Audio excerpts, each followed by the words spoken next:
ফ্যাসিস্টরা গুলি চালিয়েছিল, সে দেখে নাই সেটা বাঙালি না, পাহাড়ি না, মারমা না, চাকমা না, হিন্দু না, মুসলমান। আমরা সবাই বাংলাদেশী। এই রাষ্ট্র যদি উন্নয়ন হয়, দেশের যদি কর্মসংস্থান ভালো হয়, স্বাস্থ্য ব্যবস্থা, শিক্ষা ব্যবস্থা ভালো হয় এবং এটা যদি সমানভাবে বন্টন করা যায়, এটা সুবিধা কিন্তু সবাই পাবে। এবং দেশে যদি স্বৈরতন্ত্র থাকে, ফ্যাসিবাদ থাকে, তাহলে কিন্তু সেইটা লাভবান কেউ এককভাবে হবে না, সেটার ক্ষতি সবাই হবে। যখন ফ্যাসিস্টরা গুলি চালিয়েছিল, সে দেখে নাই সেটা বাঙালি না, পাহাড়ি না, মারমা না, চাকমা না, হিন্দু না, মুসলমান। সকলেই কিন্তু আহত হয়েছে।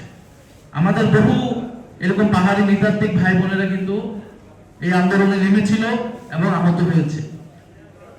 ফলে এই আন্দোলনটা, এই গণ অভ্যুত্থানটা আমরা মনে করি বাংলাদেশকে নতুন ভাবে ঐক্যবদ্ধ করেছে জুলাই। যে জুলাই এমন একটা জায়গা যেখানে আমরা সবাই ঐক্যবদ্ধ হতে পারি, গণতন্ত্রের প্রশ্নে, বৈষম্য বিরোধী একটা রাষ্ট্র বিনির্মাণের প্রশ্নে, অন্তর্ভুক্তিমূলক একটা বাংলাদেশ বিনির্মাণের প্রশ্নে। ফলে আমরা মনে করি পাহাড়ের প্রশ্নে আমরা সকলের সমান অধিকারের প্রশ্নে, নাগরিক অধিকারের প্রশ্নে